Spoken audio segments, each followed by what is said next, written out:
The clip that made people stop and listen went like this. An old hand placed a single crumpled dollar on a wood table and said, "If I win this hand, I take the bull." Laughter rose, then died when the cards turned. 4 worn threes beat 2 shining aces. A limping bull blinked under the yard light, and the night held its breath. No one thought the dollar was real. No one thought I was either. They were wrong. I pulled into the ranch late that October evening, pretending the engine didn't rattle and my back didn't hurt.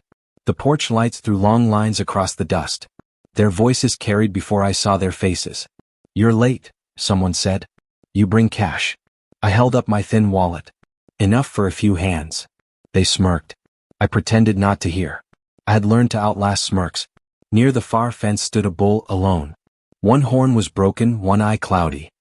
He shifted his weight the way hurt animals did, slow and careful, as if the ground might give way. I could not look away.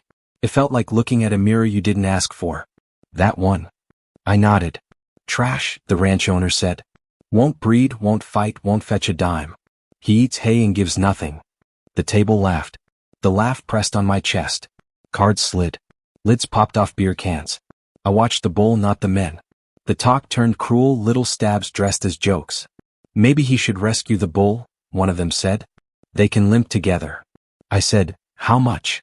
The owner waved a hand. "He's not worth the gas to haul." I said, "Name a price." The porch went quiet like a bird that sensed a hawk. He leaned in, eyes bright with a dare. "One hand. You win, you buy the bull for $1. You lose, you stop showing up with empty pockets and old stories." Someone coughed. Someone said, "Too far." He grinned. "Unless you're scared." I looked at the bull. He stared back with that one good eye, steady as a nail. "Deal?" I said. We drew 5 card. My hand looked like bad luck. I kept the 3s. I drew. Another 3. Breath rose behind me. Another draw. Another 3. When I laid them down, no one spoke. The owner swallowed. I set the dollar on the wood. "I'll take him tonight," I said. The bull did not move. The men did. The bull was heavier than he looked. We loaded him into the trailer under the porch light, and every creak of the ramp sounded like a warning. The men didn't say much, just quiet muttering, the kind people do when they've already decided something's a mistake. One of them whispered, "He'll be dead by Christmas." I heard it. I said nothing. Dusty turned his good eye toward me like he had heard it too. The drive home was slow. I kept checking the mirror, afraid he might collapse before we made it. The highway was empty, the night open and still. I told myself this was foolish, that I could barely feed myself, that I didn't need another mouth depending on me. But another part of me, the one that still woke up early to check fences I didn't own, kept saying you needed something to care for. When we reached my small 5 acres, the moon was pale above the shelter I'd built years ago. The place looked worse than I remembered. Leaning posts, rusted wire, holes in the roof where rain slipped through.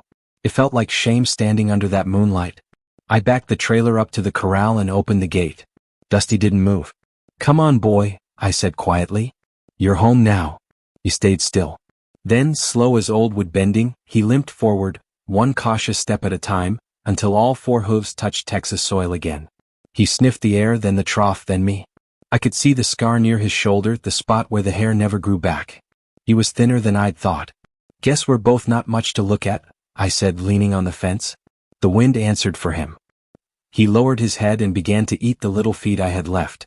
For a moment I felt something shift, a kind of peace that had been missing for years. Inside, I made coffee, sat by the window and watched him under the moonlight. He didn't sleep. Neither did I. Around 3 he looked up at me again. Just looked.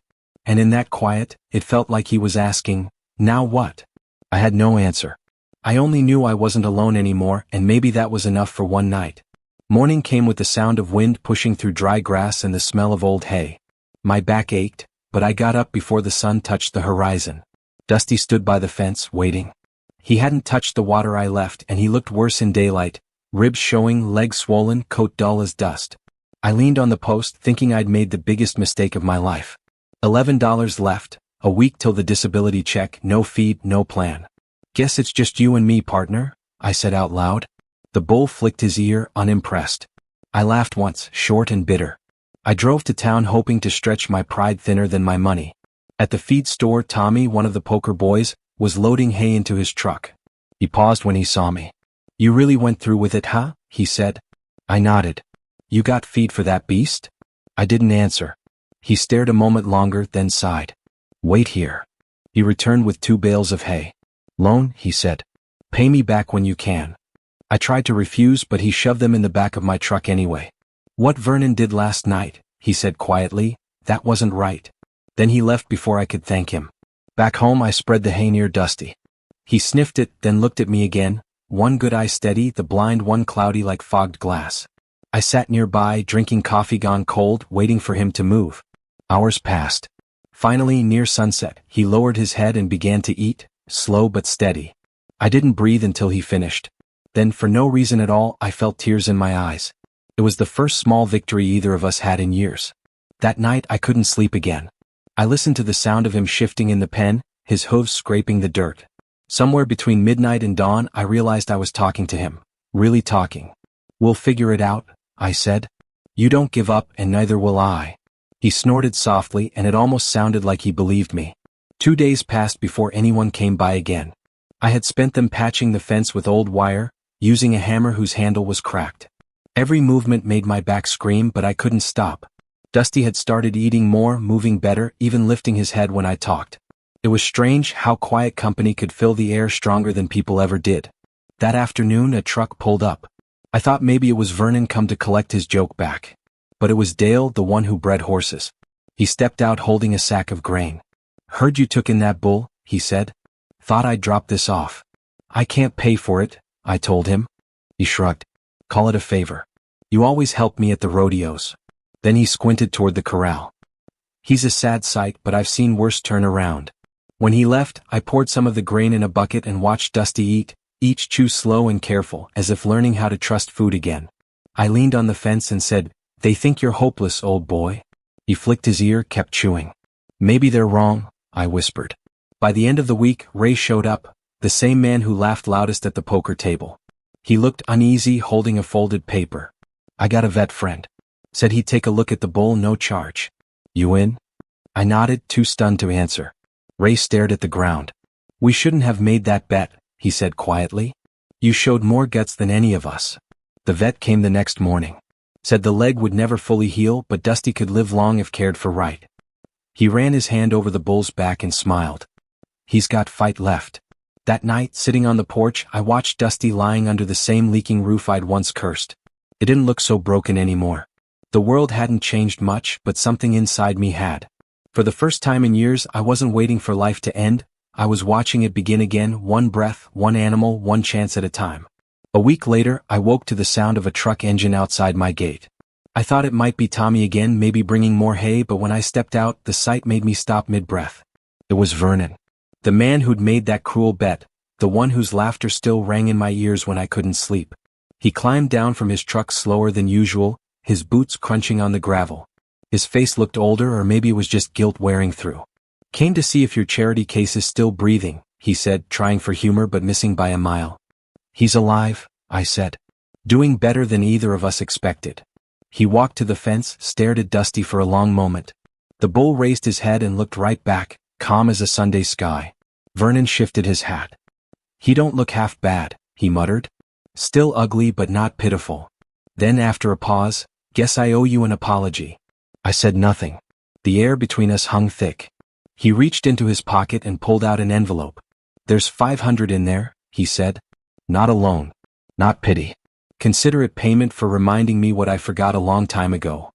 What's that? I asked. That some things ain't about profit. He turned to leave, then stopped. You know, Marcus, when you walked off that porch with that bull, I thought you'd lost your mind. Now I think maybe you're the only sane one left. When he drove away, I stood there with that envelope, my hand shaking. I didn't care about the money. It was what it meant. A man who once mocked me was humbled by the same creature he called worthless. I looked at Dusty, who was chewing hay with slow confidence, and said, Looks like you're changing more than just me, old boy. That night, I sat on the porch with a cup of weak coffee and thought about all the years I'd felt invisible. The quiet out here used to sound like punishment. Now it felt like peace.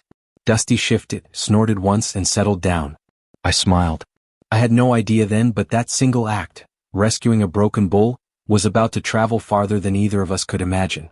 2 mornings after Vernon's visit, something strange happened. I was sitting on the porch with my usual cup of black coffee, the kind that tastes like burnt smoke but wakes you up anyway. Dusty was standing near the fence, chewing slow, when a white pickup pulled into the drive. The woman inside stepped out holding a camera bag and a small notepad. "Are you Mr. Webb?" she asked. I nodded, confused. "My name's Jennifer.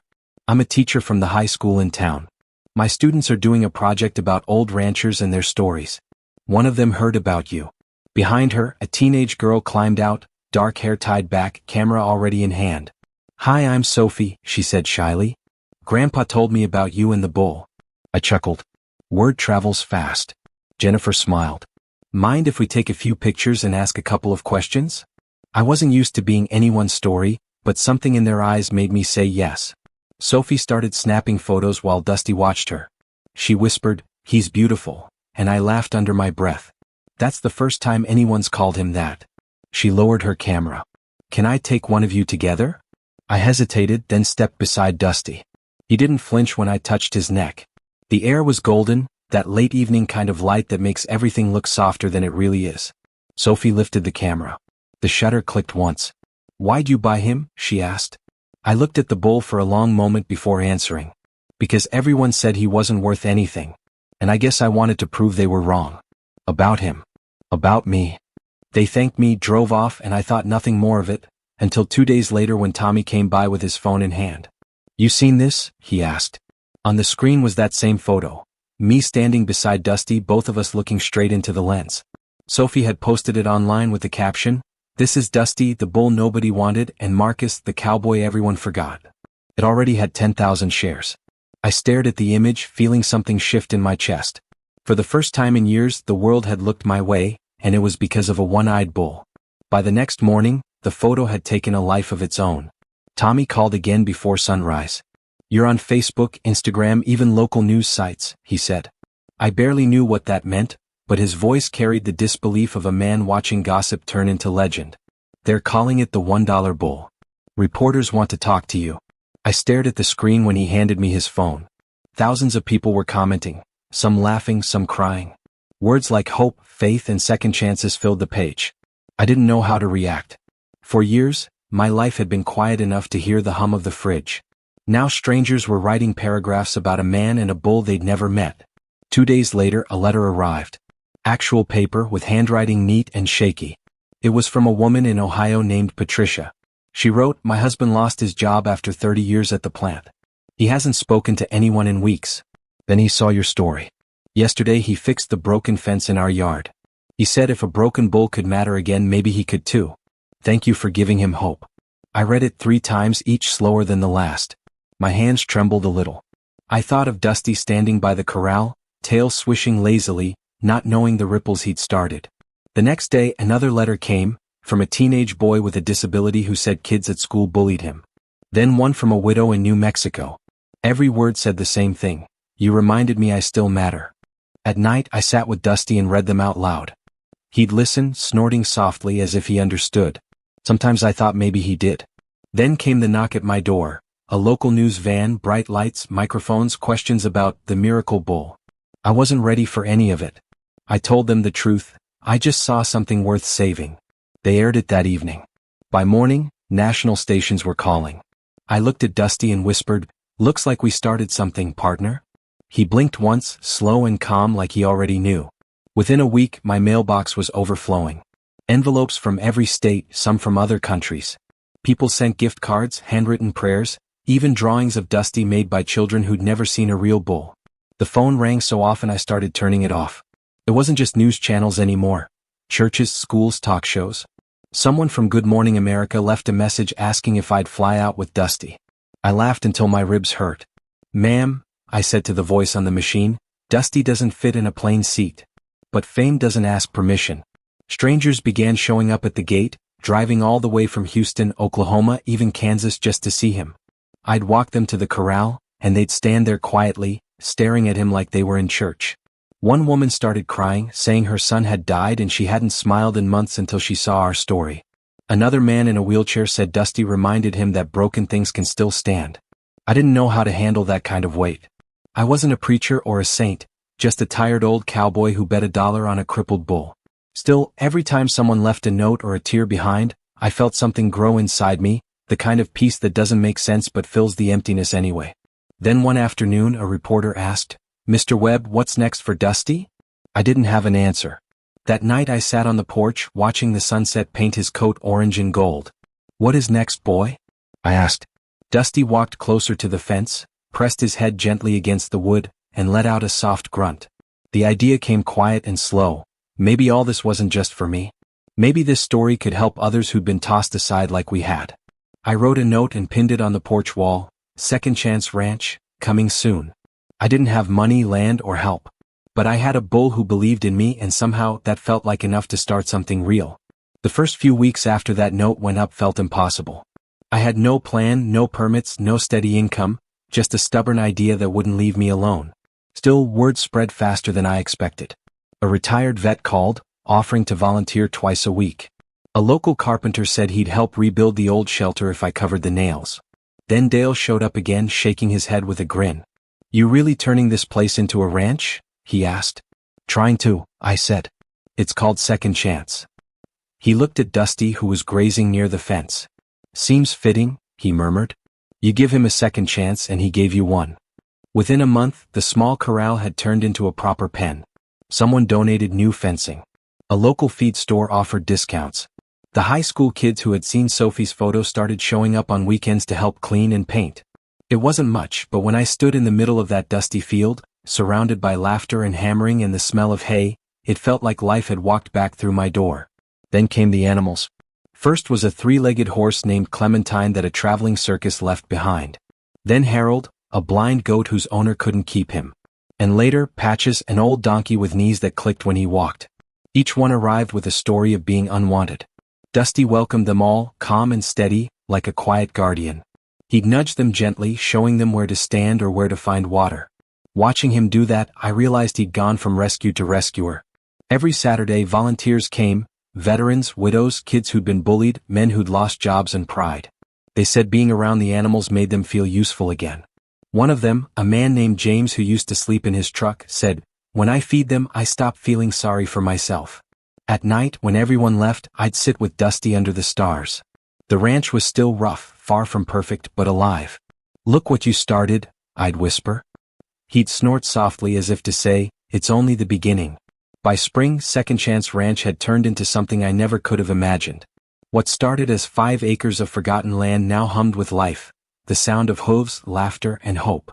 Each animal had its own story, and somehow, they all seemed to fit together like pieces of a broken picture finally made whole. Dusty had become the quiet leader of them all. Kids would feed him carrots through the fence, veterans would lean against him during therapy sessions, and strangers would drive hours just to stand in his shadow. One afternoon Vernon came back, this time with a trailer in tow. "Got something for you," he said, trying to sound casual. Inside was a calf, barely 6 months old, with a twisted front leg. "Found him near San Antonio. They were going to put him down." I told him I knew a place for broken things. The little bull tried to stand but stumbled, legs shaking. Dusty walked over slowly, pressed his head against the calf's side, and stayed there until the young one steadied. It was quiet for a long time. No wind, no sound but the soft breath of 2 animals who somehow understood each other. "What's his name?" Vernon asked. "Lucky," I said without thinking. The media loved it. Photos of Dusty and Lucky standing side by side flooded the internet again. But what mattered most wasn't the attention, it was what the story started doing to people. I got letters from parents saying their kids stopped giving up on hard things. From soldiers who said feeding the animals helped them sleep through the night again. From teachers, preachers, even a man who'd been ready to end his life until he saw 2 bulls with bad legs still walking forward. One evening Jennifer, the teacher who'd first come with Sophie, brought her daughter Emily to meet Dusty. She told me Emily had struggled with depression for years. After volunteering here for a month, she'd started smiling again. Jennifer's eyes filled when she said, "You saved her." I shook my head. "Dusty did. I just gave him a chance." That night, as the sun slipped behind the corral, Lucky leaned against Dusty, and Dusty looked at me with that same steady eye. I realized the whole world had started to heal itself, one second chance at a time. 2 years passed like a long breath that never quite ended. The ranch grew in ways I hadn't imagined. The 5 acres stretched into 20, thanks to donations and grants I never even applied for.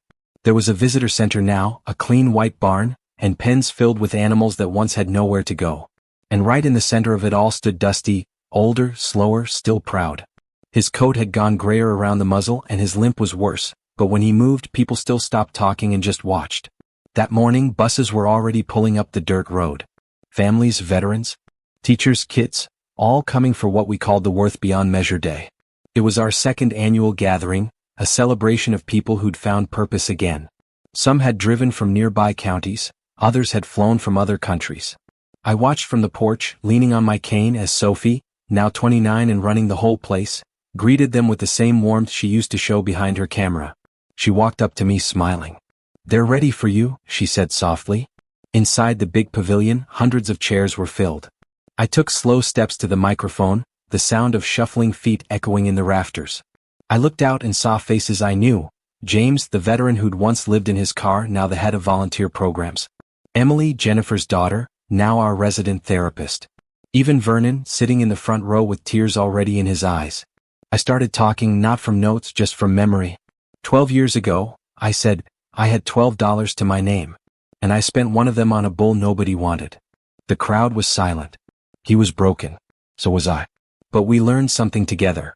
You don't have to be whole to be worthy. Halfway through my speech, Dusty limped toward the stage, slow and steady. The crowd gasped, then stood as one. He pressed his head against my chest, same as the first night I brought him home. "This is Dusty," I said, my voice breaking. "He's still got one cloudy eye, still limps on that bad leg, but he's proof that perfect isn't the point." The applause lasted 5 minutes. And as I stood there, hand resting on his neck, I thought of every letter, every person who'd written to say they found hope because of him. That dollar hadn't just bought a bull, it had bought a lesson the world needed to hear. Moral lesson: no life is worthless when it carries kindness. Brokenness isn't the end, it's just the beginning of something honest, something strong, and something that still matters.